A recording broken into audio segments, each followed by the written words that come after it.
So here we're taking a look at a bidirectional scan tool by VIDENT. So this is the iSmartDiag scan tool. This is a wireless OBD2 scanner for your iPhone or Android. So this is pretty interesting. This is not a whole big scan tool that's bulky and you can't really carry it around with you.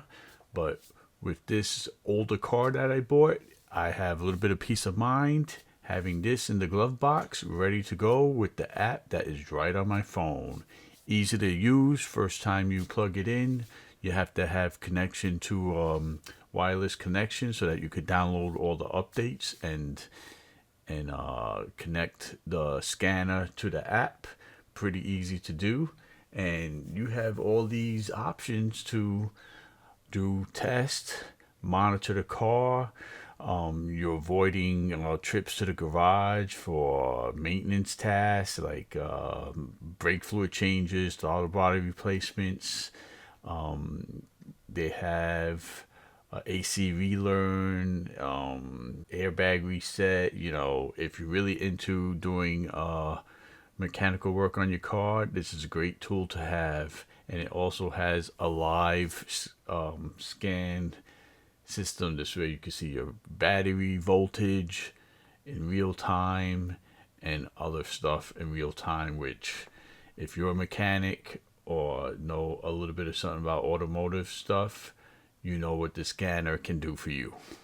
So it offers lifetime free updates and it's pretty easy to use. There's no software subscription, there's no paid app. So with this scanner, you're capable of reading codes, clearing codes. You have a live data section. You could have a freeze frame. You could record information. You have the vehicle information, component test, module presence, O2 sensor test, onboard monitor test. Everything you need to check out what your car is doing, figure out if you got any problems, and avoid problems with proper maintenance. This easily plugs into your port underneath the dash and you're ready to connect through the app and you're good to go. It's simple as that. The longest part was downloading for the first time all the updates, which are plentiful because they give you constant updates. So this is a great piece of equipment to have in your car because you really can do a lot with it. And when you know, and that's why you need this.